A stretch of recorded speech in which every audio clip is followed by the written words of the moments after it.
মানে যতটুকু আনন্দ লাগবে এর থেকে অনেক বেশি কষ্ট হয়েছে। এতটাই কষ্ট হয়েছে বলে বোঝাবার একেবারে বাইরে। মোটরসাইকেল রেখে ফ্যামিলির কয়েকজনকে নিয়ে এসেছি, তো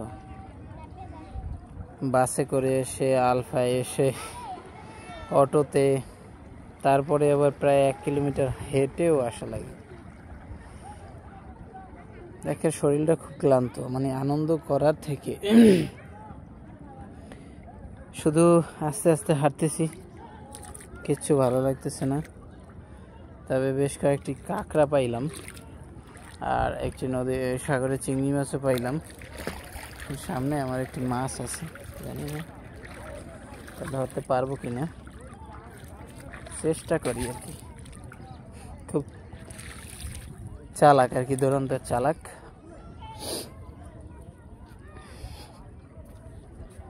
তো এই হলো সেই নিদ্রার চরের আসল রহস্য। আসলে এটা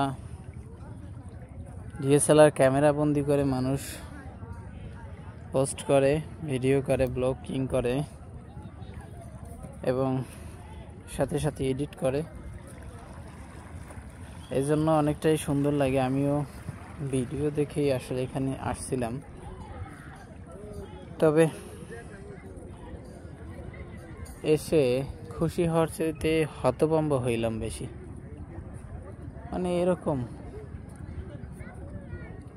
আমার মনে হয় যে এখানে শীতের সিজনে আর কি, মানে শীতকালে খুব একটা ভালো আবহাওয়া বা ভালো একটা পরিবেশ পাওয়া যাবে। আমার মনে হয় যে রাত্রে জ্বর আসবে, এরকম একটা পরিস্থিতি। না, খুব কামড়াচ্ছে আমাকে, দেখেও মনে হতো, দেখেও বোঝা যাচ্ছে যে একটু একটু না অনেকটাই অস্বস্তি বোধ করছি। তারপরেও সবার সাথে আর কি একটু হাঁটাচলা করতেছি। তো ভালো থাকবেন।